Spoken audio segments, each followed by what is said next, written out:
하나님 말씀 보도록 하겠습니다. 레위기 17장 1절부터 9절까지의 말씀입니다. 저와 여러분이 한 절씩 교독하고 마지막 절은 합독하도록 하겠습니다. 교독합니다. 여호와께서 모세에게 말씀하여 이르시되 아론과 그의 아들들과 이스라엘의 모든 자손에게 말하여 그들에게 이르기를 여호와의 명령이 이러하시다 하라. 이스라엘 집의 모든 사람이 소나 어린 양이나 염소를 진영 안에서 잡든지 진영 밖에서 잡든지 먼저 회막문으로 끌고 가서 여호와의 성막 앞에서 여호와께 예물로 드리지 아니하는 자는 피 흘린 자로 여길 것이라. 그가 피를 흘렸은즉 자기 백성 중에서 끊어지리라. 그런즉 이스라엘 자손이 들에서 잡던 그들의 제물을 회막문 여호와께로 끌고 가서 제사장에게 주어 화목제로 여호와께 드려야 할 것이요 제사장은 그 피를 회막문 여호와의 제단에 뿌리고 그 기름을 불살라 여호와께 향기로운 냄새가 되게 할 것이라. 그들은 전에 음란하게 섬겼던 수dom소에게 다시 제사하지 말 것이니라. 이는 그들이 대대로 지킬 영원한 규례니라. 너는 또 그들에게 이르라. 이스라엘 집 사람이나 혹은 그들 중에 거류하는 거류민이 번제나 제물을 드리되 합독합니다. 회막문으로 가져다가 여호와께 드리지 아니하면 그는 백성 중에서 끊어지리라. 아멘. 네, 우리 주변에 있는 분들에게 이렇게 한번 인사하도록 하겠습니다. 당신의 얼굴을 보니까 더 시원해지는 것 같습니다. 네, 말복이 지났나요? 네, 지났어요. 예, 지나고 이제 점점 더 날씨가 좋아질 거라고 생각합니다.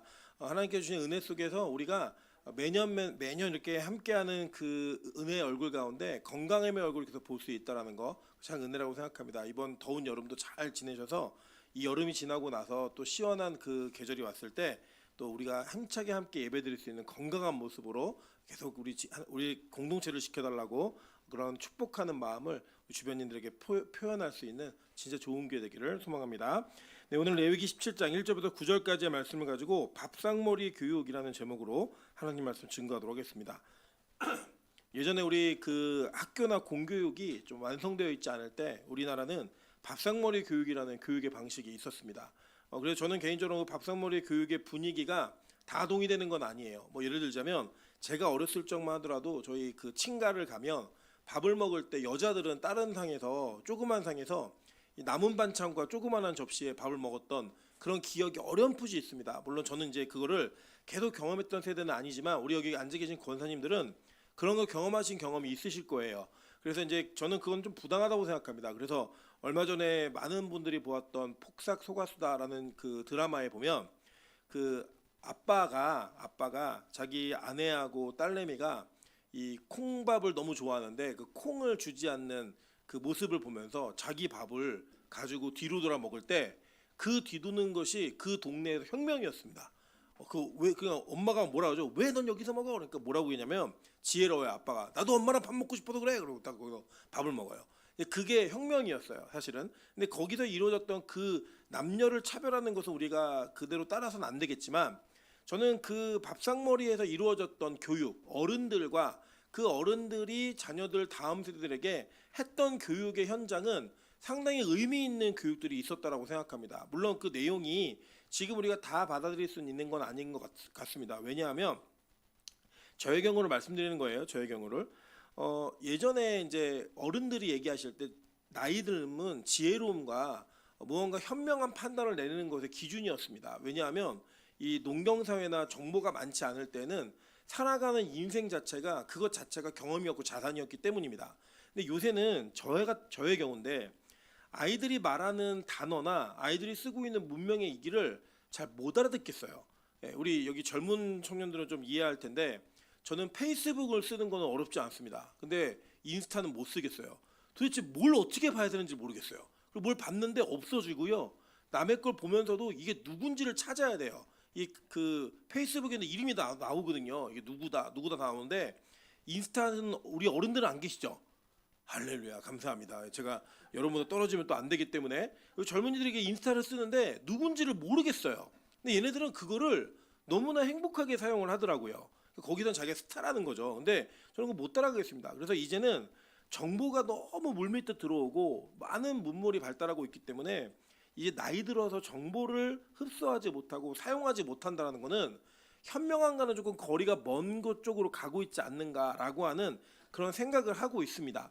그런데 오늘 이 성경의 말씀을 가지고 제가 왜 이 제목을 선택했느냐? 오늘 이 말씀 가운데 하나님께서 그 밥상머리 교육 가운데 제일 좋은 교육 하나가 뭐였냐면 이거 같아요. 저는 우리 한국은 어른이 먼저 숟가락을 뜨지 않으면 아이들이 숟가락을 떨 수 없게 만들었었습니다. 그거를 예의 없음으로 여겼고 그런 일을 하면은 불호령이 떨어졌습니다. 예, 저는 그거는 조금 의미가 있는 거라고 생각해요. 물론 이제 요새 부모님들은 아이들에게도 좋은 걸 먹여야 된다고 생각하는데 저는 조금 반대로 생각합니다. 이제 그 아이들은 먹을 기회가 많습니다. 예, 근데 우리 어르신들은 이제 먹을 기회가 죄송하지만 별로 없습니다. 시간이 돈은 있지만 시간은 없어요. 그래서 저는 어른들이 더 좋은 것을 드시고 먼저 드시는 것이 저는 개인적으로 마땅하다라고 생각을 합니다. 그게 바로 한국의 전통적인 밥상머리 교육의 베이스였어요. 출발. 누가 어른이 안 나는데 숟가락을 들어 이게 있었거든요. 오늘 그 밥상머리의 교육이 성경 안에 말씀으로 나오고 있는 것들을 여러분과 함께 확인하면서 그 밥상머리의 교육이 왜 하나님과의 관계 속에서 중요했는가 이 내용을 함께 나누는 귀한 시간 되시기를 소망합니다. 자, 먼저 레위기 전체 구절을 제가 다시 한번 좀 설명을 드릴게요. 왜냐하면 이게 바뀌는 패턴이 있어서 그렇습니다. 이 레위기 1장부터 10장까지는 제가 간지에 넣어놨는데 표를 보시면 5대 제사, 그러니까 5가지 제사가 있었죠. 그게 뭐였어요? 복습 한번 해볼까요? 첫 번째, 번제, 소제, 화목제, 속제제, 속건제. 이건 5가지 제사의 종류였습니다. 그래서 이 제사는 우리가 죄 문제를 해결하는 방식이 어떤 죄일 때는 이 제사를 드려야 된다라고 하는 매칭을 통하여서 우리가 지은 죄악의 문제로 인해 깨어진 하나님과의 관계를 회복하는 그 관계성의 회복에 초점을 뒀던 제사의 방식이 5가지로 우리에게 주어졌어요. 물론 이 5가지의 제사의 방식은 이전에도 있었던 것 같아요. 그런데 이전에 있었던 제사의 방식은 정밀하지 않았고 또 세분화되어 있지 않았습니다. 근데 이 레위기 말씀을 통해서 하나님은 나와 관계를 회복하고자 하는 이스라엘 백성들과의 그 관계 회복의 출발을 이렇게 두었다라는 거예요. 5가지 방법으로. 그래서 이것이 이루어지면 누구와의 관계가 회복되는 거예요? 하나님과의 관계가 회복되는 겁니다. 그러면 이 11장부터 16장까지는 그 하나님과의 관계가 회복되어진 것을 어떻게 유지해 가는가 이 문제를 이야기합니다. 그래서 이게 뭐냐면 정결제에 대한 문제인데, 정결에 대한 방법에 대한 문제인데, 이 제사와 성막에 참여할 수 있는 상태 요걸 얘기했어요. 그리고 여러분 기억나시겠죠? 유출병이 있으면 어떻게 해라 이런 거 있었고, 시체가 있을 때는 어떻게 해라 이런 것들에 세부적 지침이 주어지면서 그렇게 정결한 상태가 유지되었을 때에 하나님과 온전히 예배할 수 있다라고 하는 것들이 11장부터 16장까지 배운 내용이에요. 그 16장의 하이라이트가 대속죄일이었죠. 그래서 매년마다 한 번씩 이스라엘 전체 공동체가 자신들의 죄악의 문제를 다시 해결하고 리셋, 원래의 상태로 돌아가서 매년 다시 예배할 수 있는 상태로 하는 만드신 거예요. 그걸 이제 예수님이 오셔서 단번에 이루신 거고, 그런 관계성의 문제가 유지되어지는 것들을 11장부터 16장까지 설명하고 있어요. 자, 그러면 17장부터 27장 마지막까지는 뭘 얘기하는가? 이게 중요합니다. 자, 우리가 보통은 이 레위기를 이미지로 표현할 때 뭐라고 표현하냐면 십자가라고 표현합니다.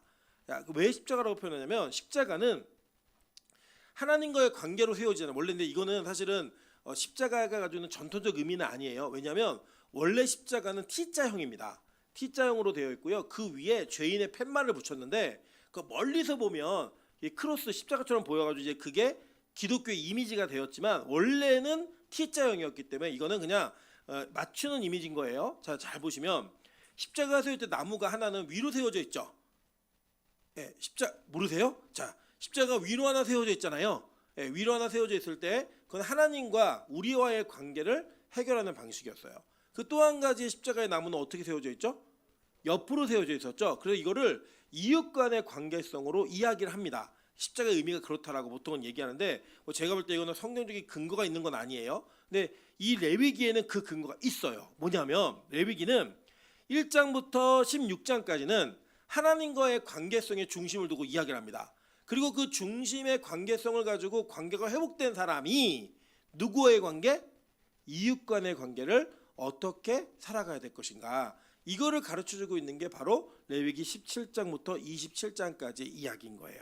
그리고 오늘 첫 번째, 여러분이 보시는 첫 번째 이야기가 바로 도축, 짐승을 잡는 것에 대한 이야기를 하고 있다는 겁니다. 자, 이제 많은 주석서나 해설서가 여기 부분을 읽어보시면 도축을 금지했다라고 얘기를 하는데, 여러분 잘 읽어보시면 금지한 게 아니에요. 한번 성경 말씀을 한번 보도록 하겠습니다. 먼저는 오늘 여러분이 읽으신 본문을 보시면 3절에 이렇게 얘기했어요. 이스라엘 집의 모든 사람이 소나 어린 양이나 염소를 진영 안에서 잡든지 진영 밖에서 잡든지라고 얘기해요. 자, 그러니까 염소나 소를 잡는 그 잡음의 장소가 두 군데가 있었던 거예요. 하나는 진영 안, 하나는 진영 밖이었어요. 자, 그런데 여러분 제가 간지에 사진 하나 올려드렸죠.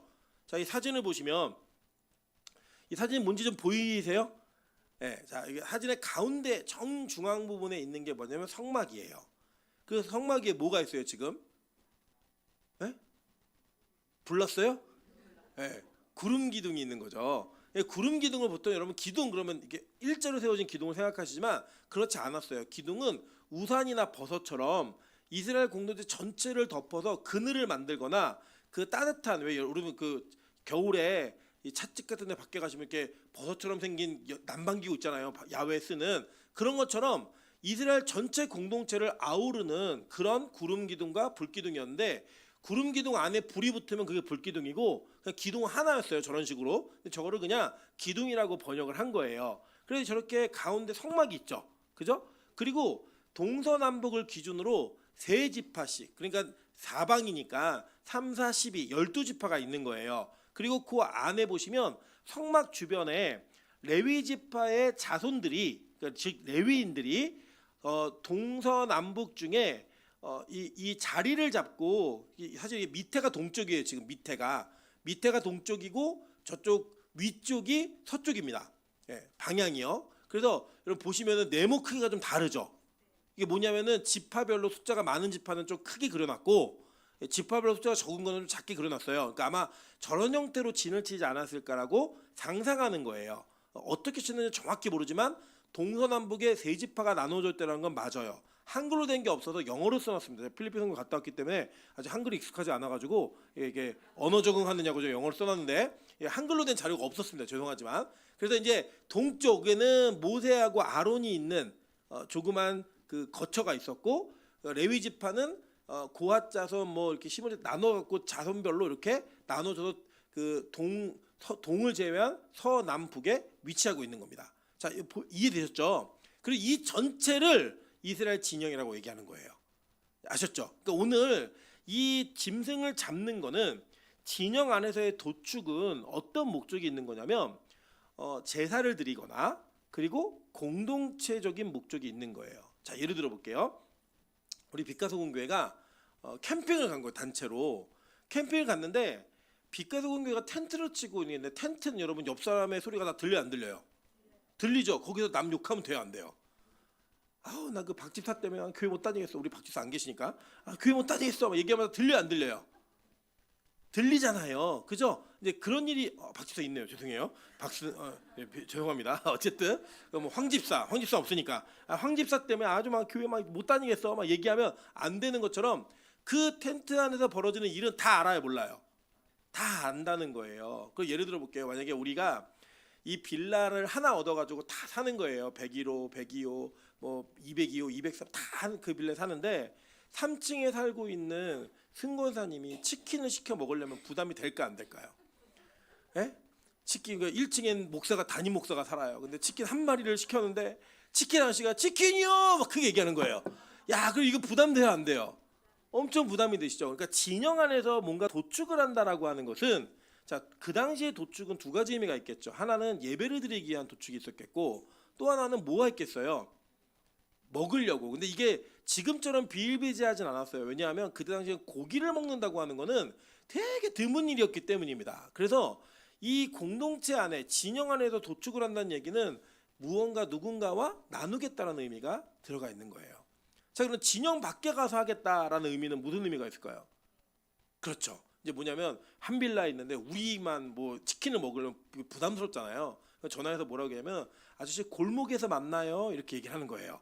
그래서 나가가지고 빌라를 나가서 골목에서 받아다가 무인 카페 가갖고 이게 먹고 들어오면 그거는 괜찮겠죠, 그죠? 덜 부담스러우시겠죠? 아마 그것을 얘기하는 분위기 같아요. 저는 이제 다른 해설서들은 이게 밖에서의 도축은 금지하는 거다라고 얘기하는데 저는 그렇게 보진 않습니다. 왜냐하면 자, 신명기 12장에 보시면 이스라엘 사람들이 가나안 땅에 들어갔을 때 도축에 대한 문제를 얘기하는데 보실게요. 자, 그러나 내 하나님 여호와께서 내게 주신 복을 따라 각 성에서 내 마음에 원하는 대로 가축을 잡아 그 고기를 먹을 수 있나니 곧 정한 자나 부정한 자를 막론하고 노루나 사슴을 먹는 것 같이 먹으려니와라고 얘기했어요.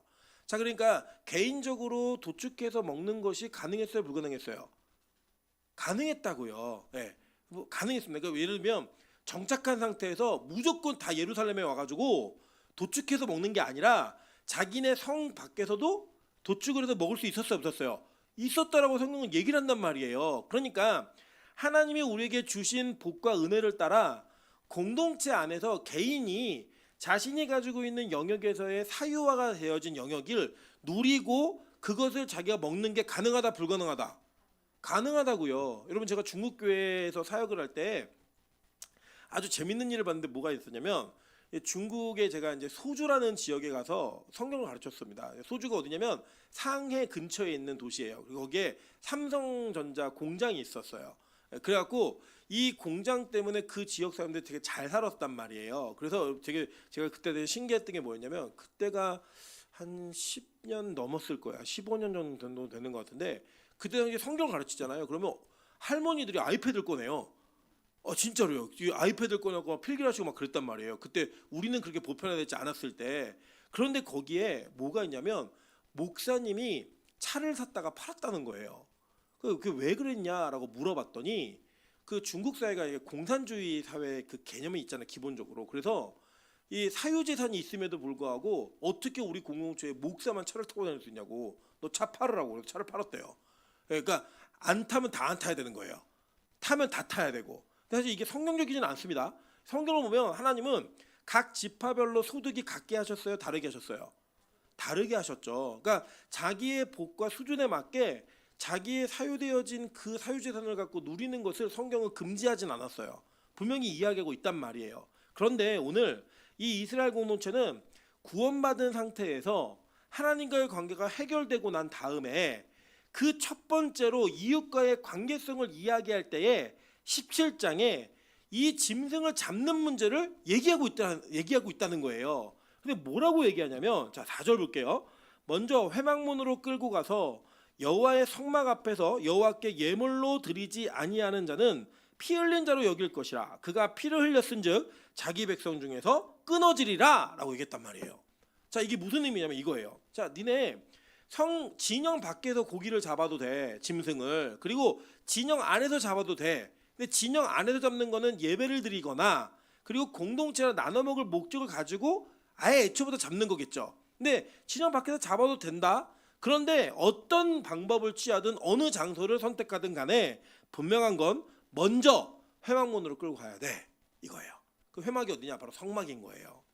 그러니까 반드시 이것을 하나님께 먼저 예배 형태로 드린 이후에 그것을 가지고 그 다음의 행위를 취하라고 이야기하고 가르치고 있는 것입니다. 자, 그래서 제가 오늘 설교 제목을 뭐라고 얘기했다? 밥상머리 교육이라고 이야기한 거예요. 자, 그 내용을 가지고 오늘 본문의 내용을 좀 더 자세하게 살펴보면서 그 자세한 내용들이 우리의 현실의 삶에 어떤 의미가 있는지를 한번 살펴보도록 하겠습니다. 자, 먼저 볼게요. 신명기 8장 17절부터 20절 다 같이 한번 읽어보겠습니다. 자, 시작. 그러나 내가 마음에 이르기를 내 능력과 내 손의 힘으로 내가 이 재물을 얻었다 말할 것이라. 내 하나님 여호와를 기억하라. 그가 내게 재물 얻을 능력을 주셨음이라. 이같이 하심은 내 조상들에게 맹세하신 언약을 오늘과 같이 이루려 하심이니라. 내가 만일 내 하나님 여호와를 잊어버리고 다른 신들을 따라 그들을 섬기며 그들에게 절하면 내가 너희에게 증거하노니 너희가 반드시 멸망할 것이라. 여호와께서 너희 앞에서 멸망시킨 민족들 같이 너희도 멸망하리니 이는 너희가 너희의 하나님 여호와의 소리를 청종하지 아니함이니라. 아멘. 자, 신명기 8장에 보니까 뭐라고 말하고 있냐면 누군가 마음에 이르기를 내 능력과 내 손의 힘으로 내가 이 재물을 얻었다고 말하면 그 사람한테 야, 너 여호와를 기억해라고 말하라는 거예요.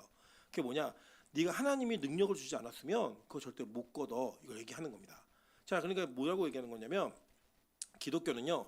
기본적으로 개인의 능력에 따라 이 땅에서 거두는 이 재물의 소득이 다르다라고 이야기를 해요.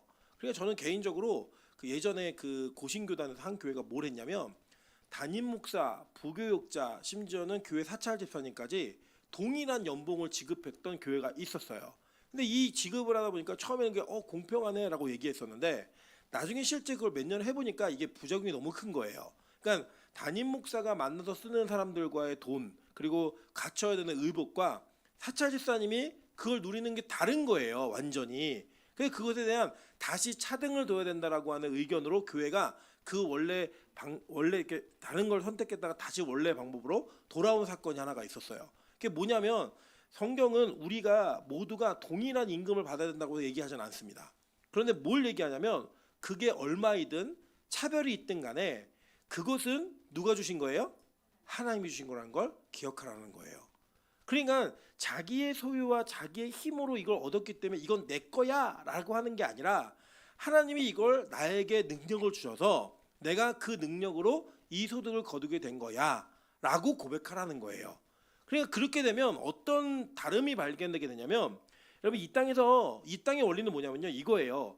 연봉을 얼마 주겠다라고 얘기해서 계약을 맺는 건 너는 나에게 얼마를 벌어줄 수 있는 사람이야. 그러니까 내가 이 돈을 주고 널 채용할 테니 너는 그거 이상의 소득을 걷어와야 돼 라고 하는 철저한 계산 속에서 이게 이루어지는 거예요. 그래서 여러분 세상에서는요 연봉이 높은 사람이 연봉이 낮은 사람을 깔보는 게 당연한 겁니다. 그게 이상한 게 아니에요. 야, 나는 이만큼 일을 하고 이만큼의 돈을 벌었기 때문에 너는 나보다 돈을 못 벌잖아. 그러니까 내가 더 존귀한 사람의 대접을 받는 게 맞아 라고 얘기하는 거예요. 근데 기독교는 그렇지 않아요. 기독교는 어떻게 되느냐. 기독교는요 그것조차도 누가 허락하신 거다? 하나님이 허락하신 거예요. 그래서 그건 누구 거예요? 하나님 거라는 거예요. 이건 내 게 아니고 하나님 거야.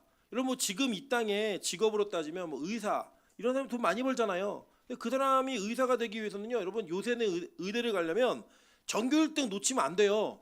전교 3등도 안 되고 1등을 계속 3년 내내 유지해야지만 갑니다. 옛날처럼 고3 때 공부 열심히 해갖고 수능 잘 받아 의대 가는 건 이제 없어졌어요. 계속 공부를 잘해야 된다고요. 그렇게 공부할 수 있는 능력을 누가 주신 거예요? 하나님이 주셨다라고 인정하라는 거예요. 그거를. 그러면 누군가 그게 하나님으로부터 왔다는 걸 인정하면 남에게 자랑하면서 그것으로 남을 깔보고 남들보다 우위에 있다라고 얘기할 수 있을까요? 없을까요? 없죠. 그게 바로 성경이 우리에게 가르치는 원리라는 겁니다. 그 고백으로 뭘 하라는 거냐면 너희들 먼저 네가 돈이 많아서 우리는 오늘 소고기 먹어야겠다. 소 잡아 먹을 수 있어. 먹어. 그리고 우리는 이번에 양고기 파티를 해야겠다. 양꼬치 만들어 먹어. 근데 그 전에 그 먹을 걸 가지고 하나님 앞에 먼저 예배부터 해 라고 말하는 거예요.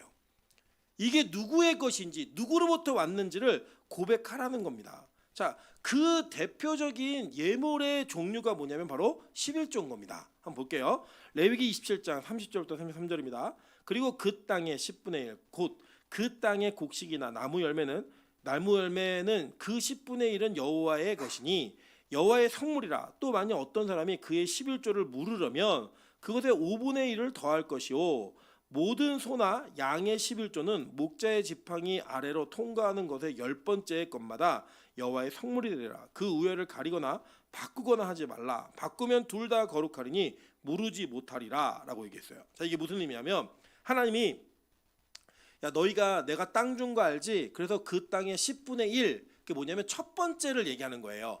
10분의 1은 10개 중에 첫 번째 건 다 누구 거다? 하나님 거라는 거예요. 그래서 그거 건들지 말라는 겁니다. 그리고 뒤에 보면 아주 재밌는 표현이 나와요. 어떤 사람이 11조를 물으려면 11조를 물을 수 있다. 이게 무슨 의미냐면 여러분 예를 들어 11조를 냈는데 보니까 덜 냈어요. 그럼 이게 다시 그 11조를 채워서 내야겠죠. 그때는 실수했잖아요. 20%를 더해서 내라는 거예요. 내가 하나님 거를 철저히 구분했어야 되는데 구분 못했으니 20% 더해서 낸다. 더 많이 낼 수도 있잖아요. 그때는 더 많이 쓰면 어떻게 돼요? 20%도 물 필요 없이 그러니까 내는 거예요. 그렇게 물으려면 5분의 1, 20%를 더해서 내라는 겁니다. 그리고 양 중에는 뭘 택하냐면 무조건 지팡이 아래로 양이 통과하면 10번째 거는 다 하나님 거라는 거예요. 하나 둘 셋 넷 다섯 여섯 암 열. 근데 그게 10번째 들어갈 때 막 튼실한 게 들어갔어요. 그럼 어떻게 우리는 야, 너 뒤로 가, 뒤로 가. 예. 여러분 예를 들어서 여러분이 기도하면서 소를 2마리 사신 거예요. 하나님 송아지를 잘 키워가지고 황소를 만들어서 제가 1마리는 하나님께 드리고 1마리는 제가 갖겠습니다. 키우다가 1마리가 죽었어요. 누구 소가 죽었어요? 그렇죠, 하나님 소가 죽었죠. 내 소는 건강해요. 하나님 소가 죽었어요. 예. 그 우리의 모습이라는 거예요. 우리의 모습. 그게 하나님의 그것을 아예 애초부터 율법으로 금지하셨어요. 야, 그냥 이건 내 거야. 그 10분의 1을 어떤 상징이냐면 10개 중에 첫 번째 걸 드리면서 그 전체가 다 누구 거라고 고백하는 거예요? 하나님 거라고 고백하는 거예요. 여러분 이게 굉장히 중요한 가치를 지니고 있다는 겁니다. 그래서 막 우열을 가리면 둘 다 거룩하리니 이거 뭐냐면 둘 다 하나님 거라는 거예요. 그러니까 우열 가리면 또 뺏기는 거예요. 또 그러니까 이거를 하지 말라고 성경은 철저히 금지시켰어요. 이게 무슨 의미냐면 우리가 내 것을 하나님께 쪼개 드리는 것을 하지 말라는 겁니다. 원래 누구 거예요? 다 하나님 건데 그 10분의 1을 드림으로 그것이 하나님의 것이라고 하는 그 고백을 통하여 나머지 것을 네가 사유하면서 누리는 것처럼 할 수 있게 해준다는 거예요. 그러니까 여러분 이 땅에 돈을 많이 벌었거나 적게 벌거나 뭐 시간이 많거나 적거나 자녀가 많거나 적거나 다 누구 거예요? 하나님 거고요. 우리는 뭐로 온 거예요? 청지기로 왔다고요.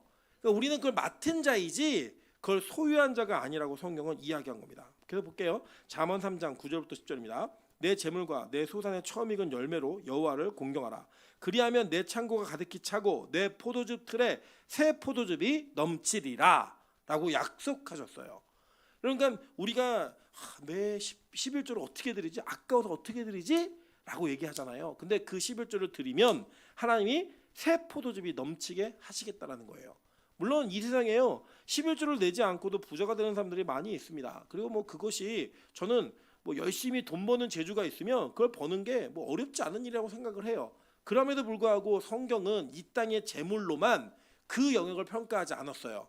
우리가 이 땅에서 사용하는 재물의 영역이 그리고 사용하는 그 사용처를 통하여 우리는 하늘나라에 하나님의 상급을 쌓는다라고 성경은 분명히 얘기했기 때문입니다. 그래서 저와 여러분이 이 땅에서 사용하는 물질은 데칼코마니처럼 하늘나라에서 우리가 사명을 잘 감당하고 있는가로 환원되는 것이고 여러분의 시간, 지식, 재능 또 여러분의 소유라고 여기는 모든 영역이 다 그렇게 우리에게 데칼코마니처럼 하늘나라에 그대로 기록된다라고 요한계시록은 말하고 있는 거예요. 그래서 우리의 모든 행위가 모든 일들이 하나님 앞에 그렇게 평가받는다라고 이야기한 겁니다. 자, 마태복음 6장 31절부터 33절에 예수님이 이렇게 말씀하셨습니다. 그러므로 염려하여 이르기를 너 무엇을 먹을까 무엇을 마실까 무엇을 입을까 하지 말라. 이는 다 이방인들이 구하는 것이라. 너희 하늘 아버지께서 이 모든 것이 너희에게 있어야 할 줄을 아시느니라. 그런즉 너희는 먼저 그의 나라와 그의 의를 구하라. 그리하면 이 모든 것을 너희에게 더하시리라. 여러분 저는 이 말씀을 가지고 여러분 헌금 많이 하세요라고 설교하지 않습니다. 그런 의미도 아니에요. 이건 뭐냐면 여러분이 그것을 염려하여서 하나님에게 하나님의 소유로 될 것을 내 것처럼 고민하지 말라는 거예요. 하나님의 소유를 가지고 나 이거 없으면 안 되는데 나 이거 없으면 굶어 죽는데 이 생각하지 말라는 거예요. 이거는 하나님을 모르는 이방인들이나 걱정하는 거라는 거예요. 하나님을 믿고 신뢰하는 자들은 이런 걱정하지 않고 하나님께서 우리에게 인도하시고 정하신 방법대로 살아갈 수 있는 백성이라고 이야기하며 먼저 그의 나라, 그 뭐예요? 천국과 뭘 구하라는 거예요? 그의 의를 구하라라고 얘기하고 있는 거예요. 그 뭐예요? 예수를 구하라는 거예요. 그의 의가 뭐예요? 예수를 통한 의 아니에요.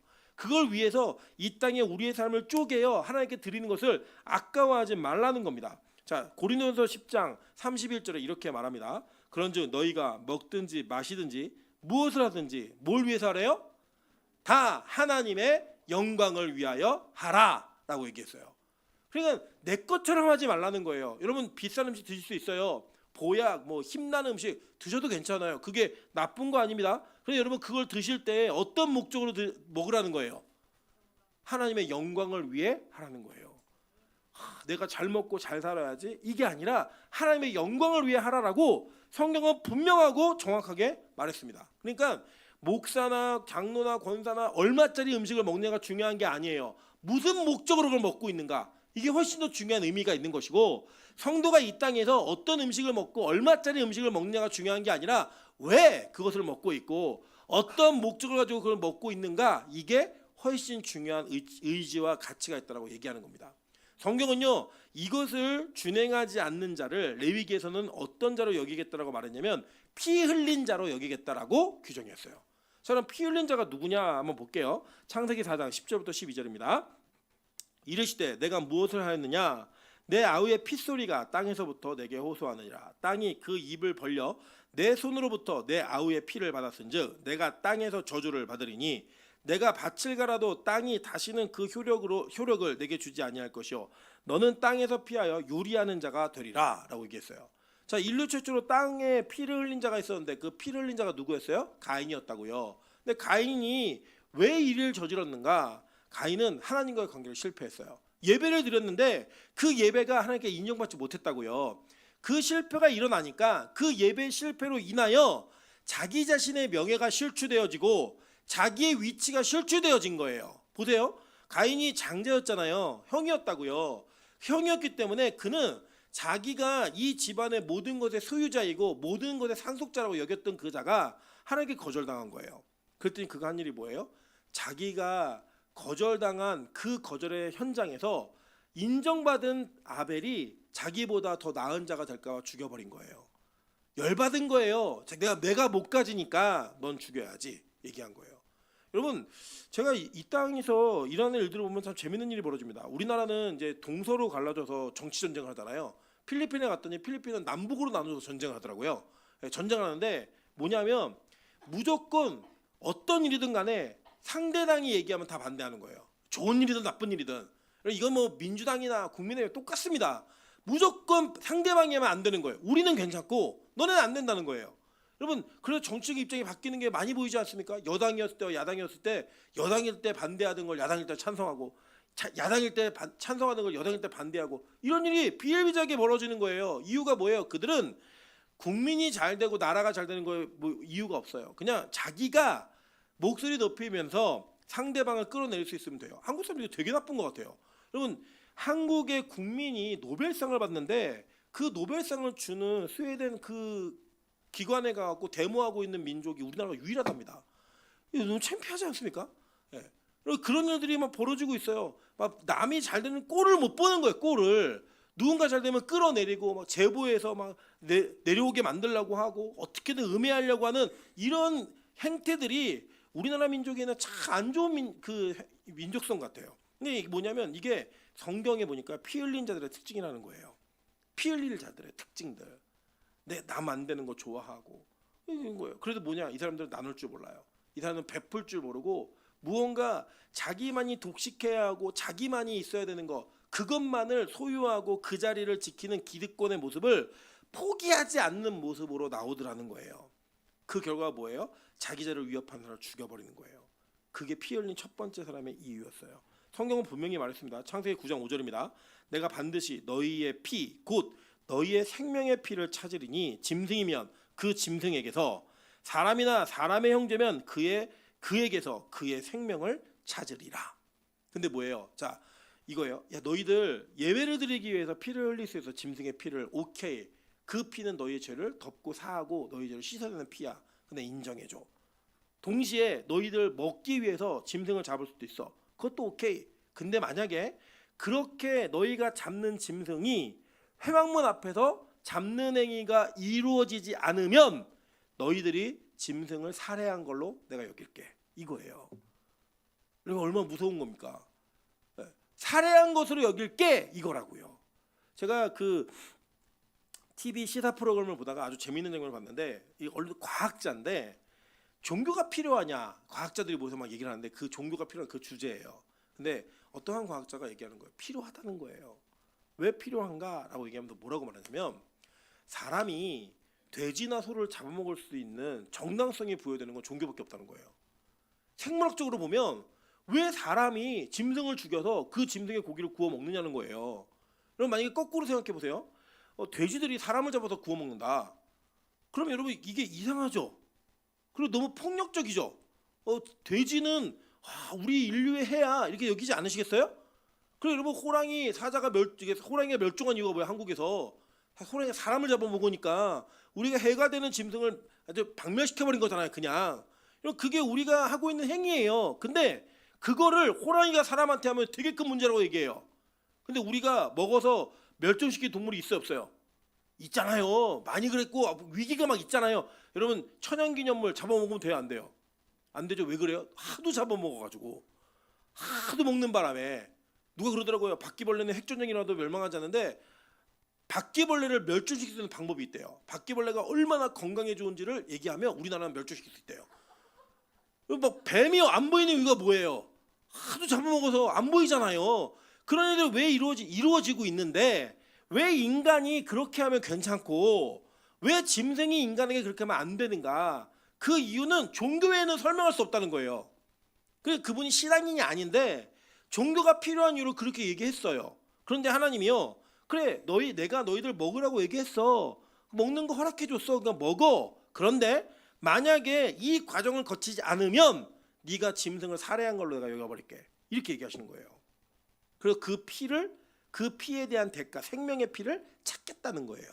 그러니까 여러분 이렇게 이 구약의 관점으로 문자적으로 이해를 하면 회막문을 거치지 않고 진 안에든지 진 밖에든지 나가서 잡아서 먹은 동물은 다 살해한 걸로 여기겠다는 겁니다. 그러니까 여러분 돼지고기 많이 드셨죠? 네, 소고기 많이 드셨죠? 근데 그게 하나님으로부터 온 거라는 걸 인정하지 않고 이거 내가 내 돈 있어서 먹는 거야 라고 먹은 건 다 뭐 하겠다는 거예요? 동물을 살해해서 먹은 걸로 내가 여기겠고 간주하겠다는 이야기예요. 되게 무서운 이야기죠. 그러니까 이 밥상머리 교육이 왜 중요한지 아시겠죠? 자 보세요. 민수기 35장 33절부터 34절입니다. 너희는 너희가 거주하는 땅을 더럽히지 말라. 피는 땅을 더럽히나니 피 흘림을 받은 땅은 그 피를 흘리게 한 자의 피가 아니면 속함을 받을 수 없느니라. 너희는 너희가 거주하는 땅 곧 내가 거주하는 땅을 더럽히지 말라. 나 여호와는 이스라엘 자손 중에 있음이니라. 이렇게 얘기했어요. 뭐예요? 너 피 흘렸어 땅에서? 그러면 내가 반드시 네 피를 흘려서 그 땅을 깨끗하게 만들 거야. 그냥 그거 하지 마라고 얘기한 거예요. 되게 무서운 일이죠. 그러니까 하나님께서 이렇게 너희들 반드시 짐승을 잡으려면 회막문을 거쳐서 그렇게 짐승을 잡아라고 얘기한 이후에 자 뭐라고 얘기했나 오늘 본문을 볼게요. 5절 한번 볼게요. 자 그런즉 이스라엘 자손이 들에서 잡던 그들의 재물을 회막문 여호와께로 끌고 가서 제사장에게 주어 뭐로 예배를 드리래요? 화목제로 드리래요. 자 우리 복습하겠습니다. 화목제는 무슨 제사예요? 그렇죠. 고기 파티 제사예요. 그래서 화목제물은 자 화목제 자체가 감사제, 서원제, 자원제 세 가지의 제사로 나누어져 있었어요. 그리고 이거는 흠 없는 제물로 드리는 제사도 있고 일부는 흠이 있어도 가능했어요. 근데 보시면 감사제와 찬양제는 그 제사의 제물을 당일날 다 먹어야 돼요. 그죠? 그리고 서원제는 이틀까지 먹을 수 있고 자원제 역시 이틀까지 먹을 수 있어요. 물론 그 당시가 덥기 때문에 고기가 오랫동안 보관이 안 되는 것도 맞지만 여러분 고기를 잘 말리면 그 육포가 되는 거죠. 그럼 한 달이고 두 달이고 말려서 먹을 수가 있어요, 없어요? 있다고요. 근데 왜 화목제를 드리고 난 다음에 그 남은 고기를 이틀 이상 소유하지 못하겠을까요? 나눠 먹으라고 한 거예요. 여러분 생각해 보세요. 여러분 오늘까지 먹어야 되는 음료수가 여러분의 집에 1톤이 온 거예요. 그럼 어떻게 하시겠어요? 그렇죠. 옆집이고 지나가는 아줌마고 다 나눠주시겠죠. 보관이 3년이 가능하다. 나눠요 안 나눠요? 안 나누죠. 우리 인간의 그 죄성을 하나님이 아셨어요. 그래서 화목제의 제물은 당일 아니면 길어도 이틀 안에 다 먹어야 돼요. 그러니까 이 화목제를 드리라는 거는 혼자 먹으라는 거예요? 나눠 먹으라는 거예요?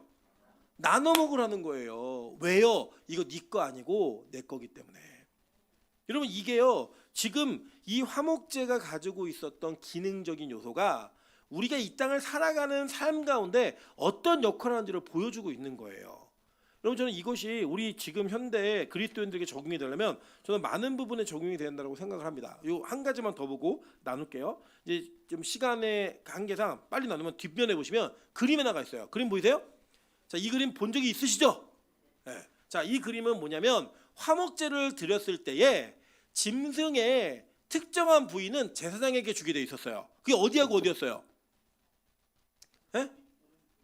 가슴살하고 오른쪽 뒷다리, 넓적다리 이 고기는 이게 제사장에게 줘야 되는 거예요. 근데 여러분 가슴살은 어떠한 제사의 방법으로 드렸을까요? 배웠습니다. 그 요제 흔들리는 제사 그리고 요 오른쪽 뒷다리는 뭘로 드렸어요? 한자 거제 드렸다고요. 그게 뭐예요? 마음 주님의 마음이 내 마음과 왔다 갔다 하면 같아지는 거 요구하고 이거 오른쪽 뒷다리 상징이 있었죠. 여러분 자기 마음대로 의지대로 살았던 사람이 야곱이잖아요 대표적으로. 근데 그 야곱의 오른쪽 환도뼈를 하나님 꺾어버리셨죠. 그 꺾어버리면서 뭐가 꺾이냐면 야곱의 의지가 꺾인 거예요. 살아가는 의지가. 그래서 그 의지를 자 누구에게 드리는 거예요? 하나님께 드리는 거라고요. 그래서 완벽하게 하나님과의 관계가 회복된 사람의 모습이 무엇인가를 보여주는 화목제의 제사가 있었죠. 그건 제사장에게 드리고 나머지 고기는 나눠 먹는 거에 그게 바로 제사였단 말이에요. 화목제. 그게 바로 성경이 우리에게 얘기하고 있는 겁니다. 그래서 이게 성경이 말하고 있는 게 뭐냐면 제물을 잡아서 하나님께 드리는 건 뭘 드리냐? 제일 좋은 거 드려요. 기름진 거 이게 뭐예요? 지방인데 가장 좋은 부위, 가장 향기로운 제사가 나는 건 향기가 나는 건 태워서 하나님께 드리는 거였잖아요. 하나님께 드릴 부분, 제사장에게 주는 부분 떼고 난 다음에 나머지를 함께 나누라고 얘기했어요. 볼까요? 신명기 27장 11번이에요. 신명기 27장 7절입니다. 또 화목제를 드리고 거기에서 먹으며 내 하나님 여호와 앞에서 즐거워하라 라고 얘기해서 화목제는 불고기 파티라는 날이었다고요. 그래서 그렇게 짐승을 잡으라는 거예요. 그 목적으로 짐승을 잡으라는 거예요. 성경이 그렇게 얘기하고 있는 겁니다. 자 보세요. 히브리서 13장 15절부터 16절 이게 신약의 화목제예요. 그러므로 우리는 예수로 말미암아 항상 찬송의 제사를 하나님께 드리자. 자 보세요. 아까 제가 구분했던 화목제 중에 감사제가 찬양제죠. 예, 찬양의 제사가 화목제라고요. 이는 그 이름을 증언하는 입술의 열매니라. 오직 선을 행함과 서로 나누어 주기를 잊지 말라. 하나님은 이 같은 제사를 기뻐하시느니라. 그러니까 화목제가 문자적으로 유효한 게 아니라 의미적으로 지금도 유효하죠. 우리에게 그게 성경이 우리에게 증거하고 있는 거라고요. 그런데 이게 왜 이렇게 유효하게 되었고 이게 어떤 의미가 있는가? 자, 성경이 이걸 얘기했어요. 자, 5절 한번 다시 볼게요. 그런즉 이스라엘 자손이 들에서 잡던 그들의 제물을 회막문 여호와께로 끌고 가서 제사장에게 주어. 원래 들에서 잡았어요. 이거를 염소를 그죠? 그래 뭐냐면 뒤에 계속 보면은 자 7절 그들은 전에 음란하게 섬기던 숫 염소에게 다시 제사하지 말 것이니라 라고 말했다고요. 자 염소의 특징과 기능이 뭐였어요? 여러분 이게 제가 이거 우리 레위기 때 설명 한번 드렸었는데 우리 보통 보시면 유럽에서 악마의 상징으로 이미지로 염소가 주로 쓰였잖아요. 아세요? 예. 블랙 야크에서 이게 사실 그게 좋은 이미지 아니에요. 우리나라 뭐 해골 달아놓은 거랑 비슷한 이미지예요. 근데 유럽에서는 그게 왜 그러냐면 염소라는 짐승이 가지고 있는 특징이 있어요. 염소는 이 자기 아내를 지키질 않아요. 힘세대가 오면 내줘요 그냥. 그 염소가 그냥 내주면 염소가 교미를 하고 그 버려요 그러면. 그리고 또 그 버린 아내한테 가가지고 또 다시 살아요. 그러면서 이 암컷과 저 수컷이 막 그 복잡한 교미 관계를 가져요. 양은 달라요. 양은요 일부 다쳐지긴 하지만 한 마리의 양이 50마리를 지키는데 다른 숫 양이 내 영역에 있는 양을 노리면 목숨 걸고서 피 터지게 막 부딪히면 막 밀어내고 막 싸워요. 뭐 발톱도 없고 막 이런데 싸운다고요. 그래서 명예를 지키는 짐승의 상징이 양이고요. 그 음란하고 음탕함의 상징이 염소였다고요. 그래서 여러분 마태복음에 보면은 왼쪽에는 염소, 오른쪽에는 양 얘기하는 게 그런 이미지를 그대로 따온 거예요. 우리로 얘기하면 야 저 사람 너구리 같아, 저 사람 여우 같아 막 하면 이미지가 있잖아요. 그 이미지. 저 사람 근데 소 같은 사람이야. 그럼 일 잘한다, 우직하게 뭐 이런 거 있는 것처럼 그런 이미지로 양과 염소의 이미지가 있었다고요. 그러니까 그들의 그 제사, 음란함의 그 모든 것을 염소에게 드리는 제사라고 얘기하는 거예요. 여러분 기억나시죠? 아사셀 염소라고 얘기할 때 왜 그 염소를 짐을 실어 보냈는가 이걸 얘기하는 거였잖아요. 그게 뭐냐면 그들은 세상을 섬기고 세상에 음란하게 살면 자기를 위해서 들에서 자기만 혼자 잡아먹는 거예요. 특징을 얘기해주고 있는 거라고요. 여러분 저는 오늘 이거를 우리에게 좀 더 구체적으로 적용하기를 소망합니다. 자 이거예요. 보시면 이겁니다. 우리가 이 땅을 살아가면서 우리는 하나님이 주신 것을 내 것이라고 착각할 때가 너무 많아요. 돈이 됐던 시간이 됐던 뭐가 됐든 간에. 제가 오늘도 이제 무슨 일이 있었냐면 오늘 예배 전에 우리 윤경민 지사님이 눈물을 흘리셨어요. 이유는 우리 시온이 때문에. 제가 이런 얘기를 들었어요. 제가 그 어떤 아픔과 고통이 있는지 전혀 이해 못하는 게 아니에요. 저희 아이도 같은 현상들이 있었기 때문에. 그런데 제가 바라고 소망하는 건 이거예요. 우리가 하나님이 아이를 우리에게 맡겨주셨기 때문에 그 아이에게 갖는 청지기의 사명이 있어요. 이 아이를 잘 양육하고 잘 세우기 노력하는 건 부모로서 당연히 해야 되는 일입니다. 그럼에도 불구하고 이 아이를 평생 키울 수 있어요, 없어요? 못 키워요. 여러분 그냥 애들이 결혼하고 시집장가 가면 그냥 품 받고 나가요. 저는 아들에게는 소망을 걸지 않습니다. 왜냐하면 제가 저희 어머니한테 한 짓이 있기 때문이에요. 결혼하는 순간부터 남이에요. 그냥 우리 가족. 그러면 저는 서그녀가 그 아이들밖에 생각이 나질 않아요. 그냥 이게 관계 속에서 아 맞다 어머니가 계시지 아버지 나중에 보면 생각이 나지 그러지 않아요. 그게 바로 아들들의 모습이에요. 기대 안 합니다. 왜냐 그때까지만 키우는 거예요. 그냥 더 나아가면요 제가 늙고 병이 들고 더 연로해지면 저는 아이를 키울 수가 없어요. 오히려 아이가 저를 돌봐야 되는 상황이 될 거예요. 그동안에 뭐 못하면 뭐 버림받을 수도 있겠지만 어쨌든 부모로서 유한하게 아이를 돌보며 키우는 청지기적 기간이 제한되어져 있어요. 그리고 그 나머지의 모든 시간은 하나님께서 그 아이를 키워가시는 하나님의 소유된 아이라는 걸 인정해야지만 지금 오늘의 그 아이에 대한 태도와 그 아이를 대할 수 있는 교육의 방식을 제가 결정하는 거예요. 그럼 물론 제가 이것을 적용하려고 처음부터 생각하지 않았지만 다른 많은 영역이 있었죠. 그러나 여기에 집중할 수 있는 건 똑같은 상황이라는 거예요. 먼저 여러분의 자녀를 하나님의 회막문 앞에다 들이세요. 주님의 아이라고. 그래야 이 아이의 성장과 이 아이가 자라가는 모든 모습 가운데 하나님께서 그 아이를 통해 일하실 걸 기대하면서 내가 한 발 떨어져서 객관적으로 어디까지 이 아이의 영역에 들어가야 되는가, 그 아이의 교육에 관여해야 되는가를 결정할 수 있다고요. 제가 필리핀에 있는 동안에 저희 아내한테 연락이 왔어요. 찬소가 너무 배가 아파서 집에 가고 싶어 한다는 거예요. 그래서 제가 얘기했습니다. 수련회 참석 중인데 두라 그랬어요. 그냥 배가 아파서 또 약을 먹더라도 더 그냥 그걸 포기하고 그거를 그냥 낙오하게 만들어 놓으면 나중에 우리가 이 아이를 키울 수 없을 때, 이 아이가 혼자 살아가야 될 때 이 아이는 절대로 그 고난과 역경을 스스로 이겨낼 수 없는 불구 같은 아이가 되니까 그냥 냅둬라고 얘기했어요.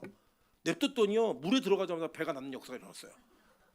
여러분 그런 역사가 벌어진다고요. 못 키워요. 우리가 못 키운다고요. 저희 아내가 간증을 얘기하는데 이게 진짜 있었던 일이에요. 저희 아내가 찬수한테 그 열성 경련이 있어갖고 어려움이 있을 때 약을 시간에 맞춰서 먹여야 되는데 그 시간을 잊어버린 거예요. 잊어버렸는데 기도를 하면서 약 먹여야 되는데 어떡하지? 약 먹여야 되는데 어떻게 계속 하면서 기도를 못하니까요. 갑자기 하나님 목소리가 안 나오게 하셨어요. 그래서 소리가 안 나왔는데요. 안 나와갖고 하나님 잘못했어요 라고 속으로 외치는 순간 콜록하는 기침 소리와 함께 음성이 나오기 시작했어요.